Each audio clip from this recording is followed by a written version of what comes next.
तो बिलासपुर के civil line क्षेत्र में दिन दहाड़े चोरी हुई है। बड़ी खबर आपको बता रहे हैं बिलासपुर से। साकेत अपार्टमेंट के 2 फ्लैट को चोरों ने निशाना बनाया। एक फ्लैट से 5 लाख का नेकलेस चोरी कर लिया। दूसरे फ्लैट से 15 तोला सोना, चांदी और कैश गायब है। फॉरेंसिक और डॉग स्क्वाड के साथ जांच में पुलिस की टीम जुटी हुई है। ये खबर आपको बिलासपुर से बता रहे हैं, जहां एक पॉश इलाके में चोरों ने धावा बोला। 2 फ्लैट्स में चोरी की और कोई छोटी मोटी चोरी नहीं, बल्कि एक फ्लैट से 5 लाख का नेकलेस चुरा लिया चोरों ने और दूसरे फ्लैट से 15 तोला सोना, चांदी और कैश गायब है। अब बड़ा मामला है, तो फॉरेंसिक और डॉग स्क्वाड की टीम भी मौके पर पहुंची हुई है, साथ में पुलिस की टीम भी है और पता लगाने का कोशिश किया जा रहा है कि चोर कितने थे, कितनी की संख्या में उन्होंने धावा बोला और उन्हें किस तरीके से जल्द पकड़ा जाए। बिलासपुर से खबर ये हम आपको बता रहे हैं, जहां बड़ी चोरी की वारदात हुई है। चलिए इस खबर पर अधिक जानकारी लेंगे। हमारे संवाददाता लगातार हमारे साथ बने हुए पंकज गुप्ते, उनसे जानते हैं फिलहाल क्या अपडेट है। पंकज, 2 अपार्टमेंट्स में पॉश इलाका है ये और यहाँ पर चोरों ने धावा बोला, 2 फ्लैट्स को निशाना बनाया। एक दूसरे फ्लैट से तो 15 तोला सोना, चांदी और कैश यहाँ पर लेकर के उड़ गए चोर जो हैं। तो फिलहाल क्या अपडेट है? देखिए, आपको बताना चाहता हूँ, ये सिविल लाइन थाना क्षेत्र का मामला है। कल की ये घटना बताई जा रही है, जो इस तरीके से जो चोरों ने 2 फ्लैटों को जो निशाना बनाया है, जिसमें बड़े सोने चांदी और 5 लाख रुपए के नेकलेस के पर हाथ मारा है। फिलहाल अभी पुलिस उससे जांच में जुटी हुई है, लेकिन सबसे बड़ी बात यह है कि दिन दहाड़े इस तरह के चोरों ने 2 फ्लैटों जो काफी ज्यादा पॉश एरिया है, जहाँ पर आसपास काफी ज्यादा घनी आबादी, अगर किसी प्रकार से वहां पर किसी चोरों की एंट्री होती है या किसी चीज की कुछ और क्रियाकलाप होता है, तो इस चीज को लेकर के अड़ोसी पड़ोसी काफी ज्यादा सजग होता है। लेकिन इस तरह जो फ्लैट के अंतर्गत 2 चोरों ने इस तरह के दिन दहाड़े चोरी की घटना को अंजाम दिया। 5 लाख रुपए के नेकलेस और 15 तोला सोना चांदी को गायब कर दिया है। तो एक बड़ी घटना को चोरों ने अंजाम दिया है। कहीं ना कहीं एक पुलिस ने एक बड़ी चुनौती है। फिलहाल अभी पुलिस डॉग स्क्वाड की मदद से और फॉरेंसिक की मदद से चोरों की तलाश कर रही है, लेकिन अभी ये देखना होगा कि जो वहां पर सीसीटीवी कैमरा लगा है, उसको पुलिस अगर खंगालती है तो चोरों का निशानदेही मिलता है या नहीं मिलता है। जी बिल्कुल, तो पुलिस जो है वो लगातार अब अपराधियों को पकड़ने की कोशिश में लगी हुई है। और पंकज, फिलहाल इस जानकारी के लिए बहुत धन्यवाद आपका। अगली खबर अब मध्य प्रदेश के रायसेन से, जहां खाद की समस्या को लेकर किसानों का हल्ला बोल है। किसानों ने बेगमगंज में किया है प्रदर्शन के चलते लगभग 2 घंटे तक जाम लगा रहा है। जाम से स्कूली बच्चों सहित यात्री भी परेशान रहे। एसडीएम के आश्वासन के बाद ये पूरा प्रदर्शन खत्म हुआ है। तो एक बार फिर से अन्नदाता परेशान नजर आ रहे हैं रायसेन में, और समस्या वही है, खाद की समस्या कम होने का नाम ही नहीं ले रही है। किसानों ने इसे लेकर एक बार फिर से प्रदर्शन किया और उसकी वजह से 2 घंटे तक, आपको बता दें, लंबा जाम लगा रहा। जाम से स्कूली बच्चे सहित यात्रियों को काफी ज्यादा परेशानी हुई है। एसडीएम के आश्वासन के बाद प्रदर्शन जो है वो पूरी तरीके से खत्म हुआ।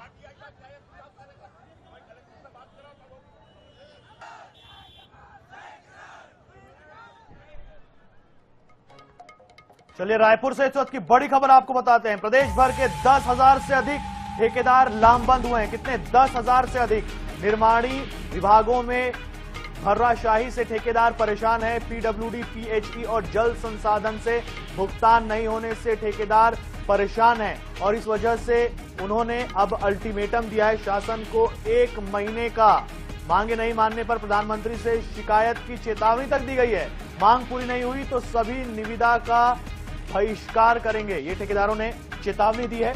बड़ी खबर आपको बता रहे हैं, देखिए 10,000 ठेकेदार हैं। पीडब्ल्यूडी, पीएचई और जल संसाधन विभाग से भुगतान नहीं हुआ है, इस वजह से ठेकेदार परेशान है और उन्होंने अब 1 महीने का अल्टीमेटम दिया है शासन को। अगर उनकी मांगे नहीं मानी गई तो प्रधानमंत्री से शिकायत करेंगे, ये चेतावनी दी है। तो बिल्कुल इन ठेकेदारों की मांग है। काफी अलग अलग प्रोजेक्ट्स में ये अलग अलग ठेकेदार काम करते हैं।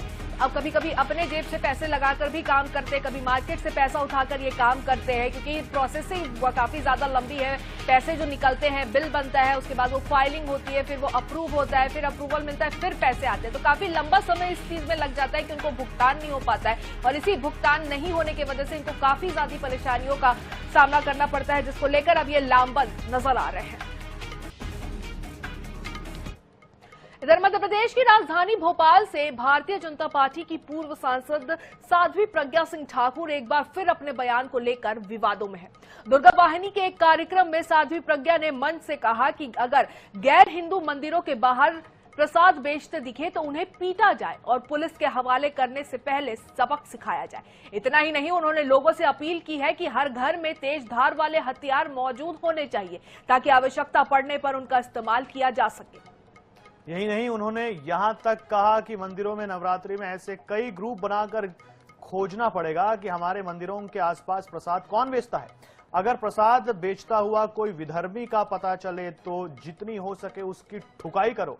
विधर्मियों से हम प्रसाद नहीं खरीदेंगे, ना उनको बेचने देंगे और ना ही मंदिर में आने देंगे। दरअसल साध्वी प्रज्ञा ने अपने संबोधन में महिलाओं और बेटियों की सुरक्षा पर भी जोर दिया और कहा कि दुर्गा वाहिनी का उद्देश्य हर घर में शक्ति का संचार करना है। फिलहाल भाजपा या प्रशासन की ओर से इस बयान पर कोई आधिकारिक प्रतिक्रिया सामने नहीं आई है। लेकिन बिल्कुल सचिन, त्योहारों का समय आस्था और एकता का होता है, लेकिन इस तरीके की बयानबाजी जब आती है, जब ऐसी शख्सियत से बयानबाजी आती है तो बयानों की गर्मी से अगर समाज में दरार गहरी होती है तो सबसे बड़ा नुकसान सिर्फ आम जनता का ही होता है, आम लोगों का ही होता है।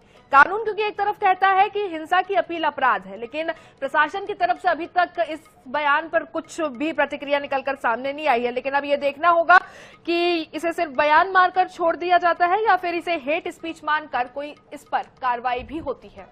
बिल्कुल। हमें कोई भाई बहन का रिश्ता होता ही नहीं, तो वो हमसे बहन का रिश्ता कैसे निभाएंगे?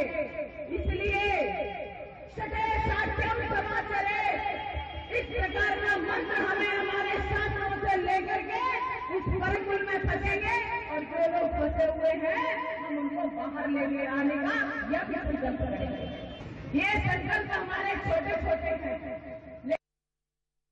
लाइट फिटिंग करने के लिए ना आने दें, नल ठीक करने के लिए ना आने दें, गाड़ी चलाने के लिए ना आने दें, सफाई करने के लिए ना आने दें। ऐसे कई ग्रुप बना करके खोजना पड़ेगा कि हमारे मंदिर के आसपास प्रसाद कौन बेचता है। यदि ऐसा कोई प्रसाद बेचते हुए घर में पता चला तो उसको जितनी ठुकाई हो सकती उतनी ठुकाई करो और फिर दादा के हवाले।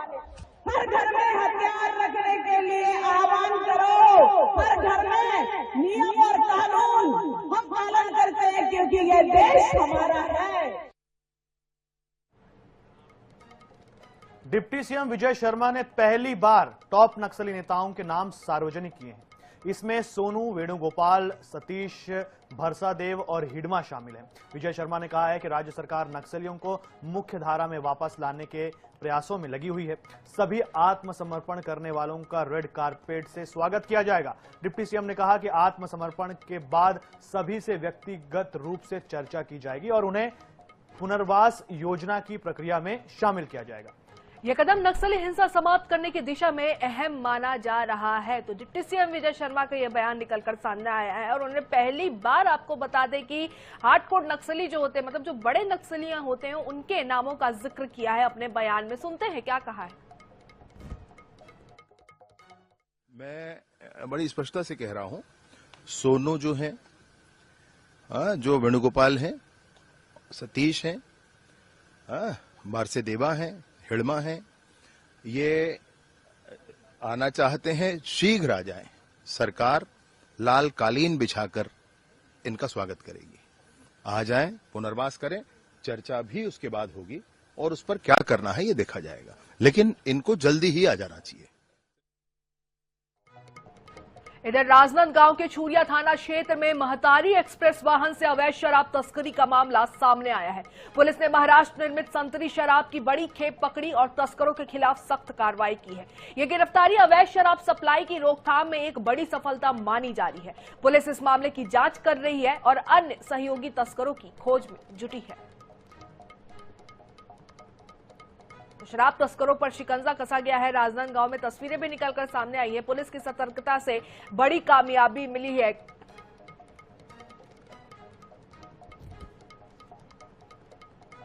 चलिए खबर आपको बताते हैं भोपाल से, जहां भोपाल में प्रशासनिक पाठशाला लगने जा रही है। मुख्यमंत्री डॉक्टर मोहन यादव की अगुवाई में 7 और 8 अक्टूबर को कुशाभाऊ कन्वेंशन सेंटर में 2 दिवसीय बैठक आयोजित की जा रही है।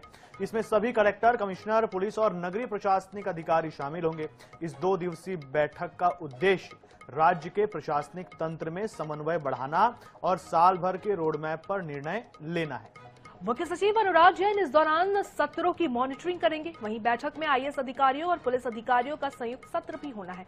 साथ ही कृषि, नगरीय प्रशासन, कानून व्यवस्था जैसे 8 बड़े मुद्दों पर चर्चा की जाएगी। अधिकारियों के बीच समन्वय बढ़ाने के लिए ग्रुप डिस्कशन भी आयोजित किया जाएगा। कॉन्फ्रेंस के दौरान तय होने वाले रोड मैप के जरिए पूरे साल प्रशासनिक योजनाओं का क्रियान्वयन सुचारू रूप से किया जाएगा। तो प्रशासनिक पाठशाला जल्द अब मध्य प्रदेश में देखने को मिलेगी। सीएम डॉक्टर मोहन यादव की ये पहली फिजिकल कॉन्फ्रेंस होगी। 7 और 8 अक्टूबर को कुशाभाऊ कन्वेंशन सेंटर में इसका आयोजन होना है। सभी collector, commissioner, SP, IG, DIG शामिल होंगे। मुख्य सचिव अनुराग जैन सत्रों की मॉनिटरिंग करेंगे तो साल भर के रोडमैप और रणनीति तय होगी।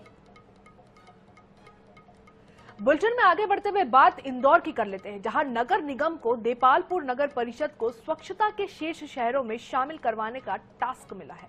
देपालपुर कार परिषद के साथ एमओयू साइन कर प्रक्रिया 10 दिन में शुरू की जाएगी। 2 लाख की आबादी शहर में पायलट प्रोजेक्ट के तहत देपालपुर चुना गया है। महापौर ने साफ किया है कि पैसे की कोई कमी नहीं होगी, लेकिन सफाई केवल धन से नहीं बल्कि भाव और जन भागीदारी से ही संभव है। इस कार्य योजना के तहत पहले दिन ही बाजारों में व्यापारियों को समझाया गया कि अपनी दुकानों के बाहर की सफाई की जिम्मेदारी खुद उठाए, यानी कि कोई और नहीं आएगा, उन्हें खुद सफाई करनी होगी। करीब 45 लाख रुपए की लागत से कार्य शुरू भी कर दिया गया है।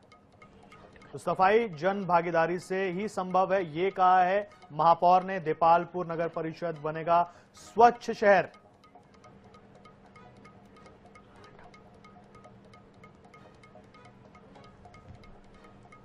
बिल्कुल, तो देखिए कि यदि आपको अपना शहर साफ करना है तो ये सिर्फ पैसों से नहीं होगा। हालांकि महापौर ने कहा है कि पैसे तो बहुत हैं, लेकिन पैसों की ताकत से ये नहीं हो सकता, आम लोगों को खुद ऐसा करना पड़ेगा।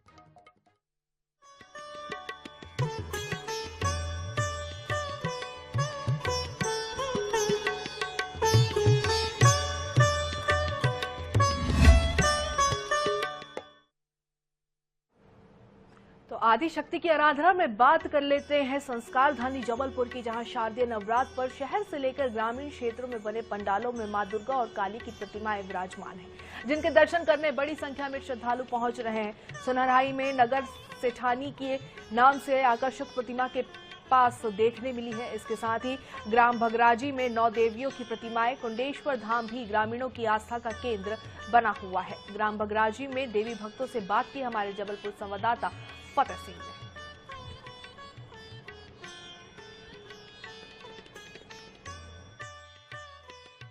इस वक्त हम मौजूद हैं कुंडम ब्लॉक के बगराजी में, जहां पर 12 से ज़्यादा जो दुर्गा प्रतिमाएं और महाकाली की प्रतिमाएं हैं वो रखी गई हैं। तस्वीरें आप देख सकते हैं कि किस तरह यहां पर 9 देवियों की जो दुर्गा प्रतिमा है वो यहाँ 3 शेरों पर सवार होकर रखी गई है। हमारे साथ यहाँ के कुछ लोग मौजूद हैं, हम उनसे जानते हैं। भाई साहब, काफ़ी आकर्षक प्रतिमाएं रखी गई हैं आपके यहाँ, क्या कुछ? इस ग्राम में ये जो समिति का नाम है माँ काल का दुर्गा उत्सव समिति बघराजी, यहाँ पे 9 देवियों की स्थापना की गई है और एक छोटे से ग्राम में वास्तव में इस ढंग की जो झांकी बनाई गई है वो बहुत ही सुंदर है।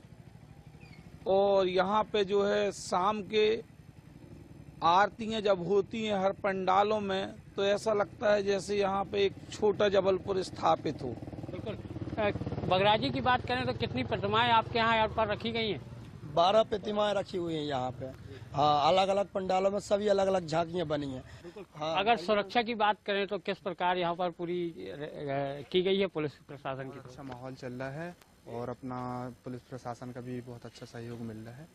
जी। कहाँ से लोग आते हैं माता के दर्शन करने? माता के दरबार में पूरा बगराजी क्षेत्र में जो ग्रामीण इलाका लगता है अपना, पूरा सब क्षेत्र आता है। बिल्कुल, ये यहाँ के स्थानीय लोग थे और यहाँ पर इनका साफ कहना है कि जो माँ दुर्गा की अनोखी प्रतिमा यहाँ पर 9 देवियों की रखी गई है, इसे देखने के लिए पूरे कुंडम क्षेत्र के आसपास के जितने गांव हैं वहाँ के जो ग्रामीण हैं ये दर्शन करने यहाँ पर पहुँचते हैं। और यहाँ पर जो बगराजी पुलिस है उसके द्वारा सुरक्षा व्यवस्था के पुख्ता इंतजाम है जो वो यहाँ पर किए गए हैं। जबलपुर से INS न्यूज के लिए फतेह सिंह।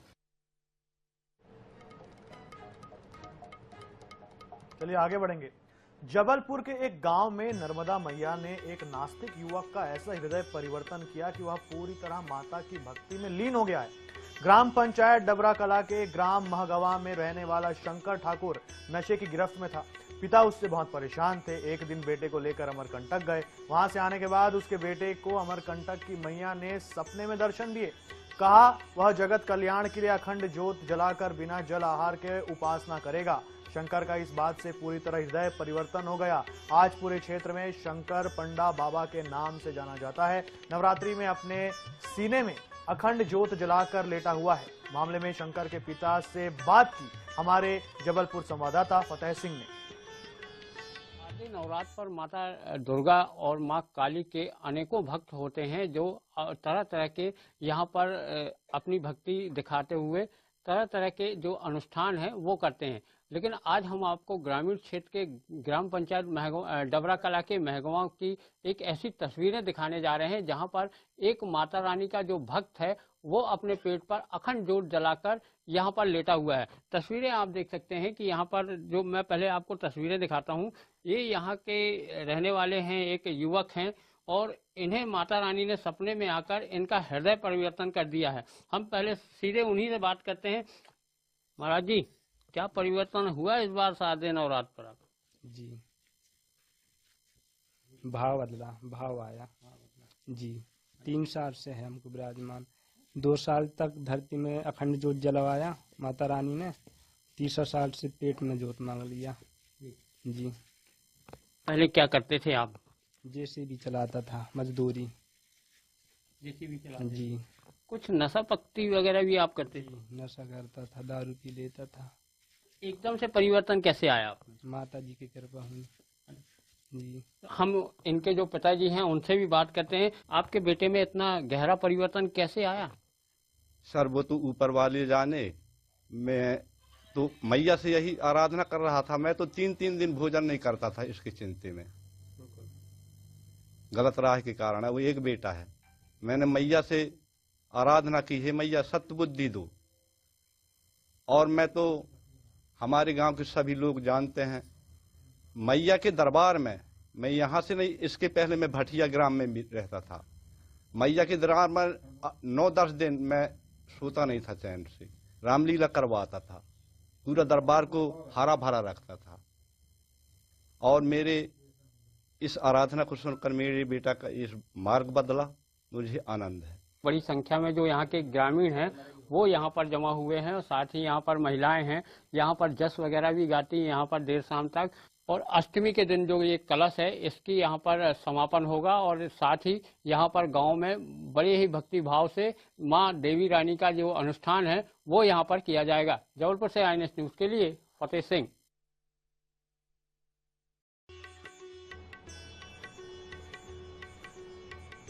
तो इस बुलेटिन में फिलहाल इतना ही, लेकिन खबरों का सिलसिला लगातार जारी है। आप बने रहिए INS न्यूज के साथ। फिलहाल के लिए हमें दे दीजिए इजाजत। नमस्कार।